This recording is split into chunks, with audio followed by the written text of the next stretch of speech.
Hi everyone, welcome. I hope you're all doing well. I thought I'd do a video today to talk about a term called monkey mind. Monkey mind, I believe, is originally a Buddhist term. That's what I've heard. Monkey mind is in reference to a state of mind that, well, I think the term came as a poetic illustration of what somebody was experiencing in their mind. So if you think of a monkey in the jungle, a lot of times they're jumping around, they're very active, they're swinging from vine to vine, making a lot of noise, very chaotic, all over the place energy. So, in reference to the mind, that's the energy that's going on in the mind when somebody has monkey mind.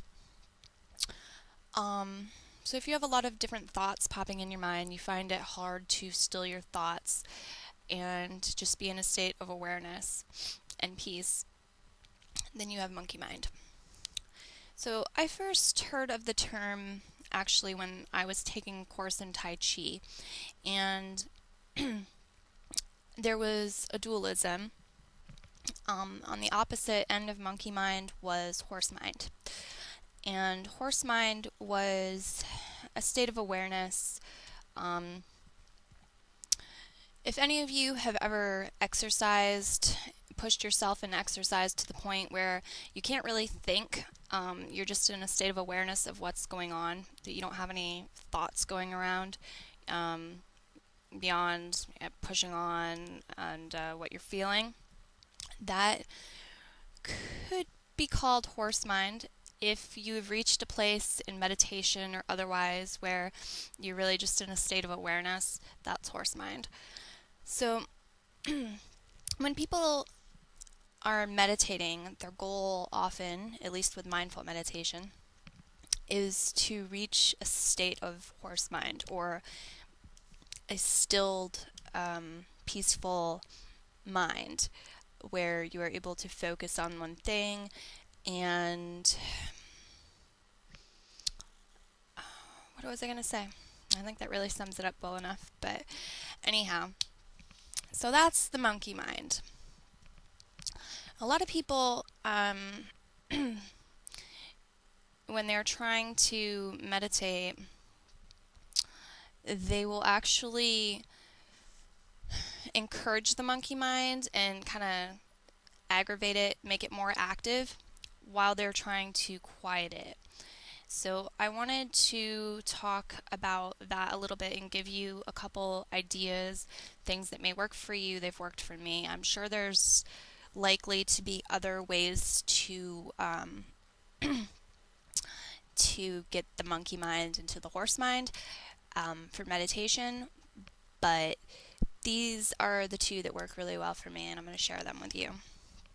So a lot of people, what they do is they go and they try to meditate and they think that means that I'm clearing my mind, I'm not going to have any thoughts in my mind, I'm going to focus on this candle flame or my breaths or whatever, and that it means that you're not going to think any thoughts. So when a thought does pop into their head, a lot of time, what people often do is they will try to chase it away. So rather than chase the monkey, my solution is just hand the monkey a banana. That's what works really well for me. So to illustrate what I'm talking about, as soon as a thought pops into your head, if you react to it by trying to shoo it away or yelling at it to get out of your head, you've added another thought, and you've added more of that monkey mind energy to your brain. So, as an example, say that you're sitting, you're trying to meditate, and the thought pops into your head, am I going to have time to make dinner? Now, if you react to that thought in a way such as, trying to silence it by saying shh, or get out of my head, stop thinking, I'm screwing this up, that's not supposed to happen, any of that, you're adding to the discord in your mind. You're yelling at the monkey or you're trying to chase the monkey away. So, and you're in resistance. So, my solution, what works really well for me, is to give the monkey a banana. So there's two ways that I'm going to offer up on how to do that. The first way is you can just let the thought be and let it pass. Don't judge it. Don't react to it in any other way but to observe it and let it pass, because they will pass if you do that. So if the thought pops up, am I going to have time to make dinner? You'd simply let it be. Return to your breathing, focusing on your breathing or your candle, wherever your focus is. Return to it.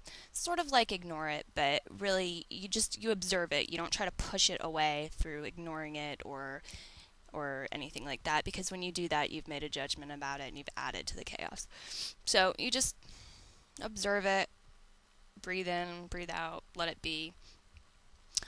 So something that's often a stepping stone to that for people is my second way, which is you can categorize your thoughts. You still want to remain in a state of non-judgment. You don't want to say like, I shouldn't be thinking that, I'm messing up, blah, blah, blah, etc. You just, instead of doing that, because that's very second nature reactive for a lot of people, what you do is you find a category, and you don't want to dwell on it too much, just the first category that pops into your mind, and you give it the category. That's like giving it the banana. Give it the category and it'll leave. Allow it to leave. Come back to your breath, come back to the flame, whatever you're focused on, and continue on. So if the thought pops into your head, am I going to have time to make dinner? You might say food and let it be. Or you might say the future and let it be. So basically, you're giving it a category, and then you're also observing. Observing really is an important part of this, because I feel like you really only have two choices, and maybe I'm wrong here, but I feel like you really only have two choices when the thought arises. You can observe it, or you can take judgment on it. So you want to observe it. You want to go the observation route and let it be. That doesn't mean analyze it, try to understand it. It means it's there, you saw that it was there, and that's all that you need to do. So those are my two methods that I wanted to share. And to let you know that you're not alone. It doesn't mean that you're bad at meditating or that something's wrong with you. It's very common. It's something we all deal with. And really, the more that you meditate and the more that you utilize this and you keep practicing and doing this, what you're doing is you're actually exercising parts of your brain. You're actually building muscles and patterns, and it gets easier. Now, there's a little, like if you come into meditating and you've been practicing this, you've been building those neural pathways, and it is getting easier, and you don't always see it. You don't always see it changing right away. It changes, and you'll see it one day. Wow, I used to experience a lot more thoughts. But it's one of those things you don't see it changing all the time. But anyway, I got off track. I mean, a part of it depends on the state of mind that you come into it with. So I'm not going to say that every day will always be easier the more that you practice this. You could have been practicing this for a couple weeks or whatever, notice that it was easier, and then come to it the next day with a lot of anxiety, sit down to meditate, and it's going to be harder for you. That just happens. But it is really just like exercise. You really are building muscles, and thus it becomes easier to lift things. It becomes easier to get into horse mind and to stay into horse mind longer, and all of that, to meditate. So I hope this video was helpful. Please let me know if you have any opinion on it, if you want to leave a comment or give it a thumbs up or thumbs down, whatever. Love some feedback, love to know how I'm doing. I guess that's all I have for you, so be well.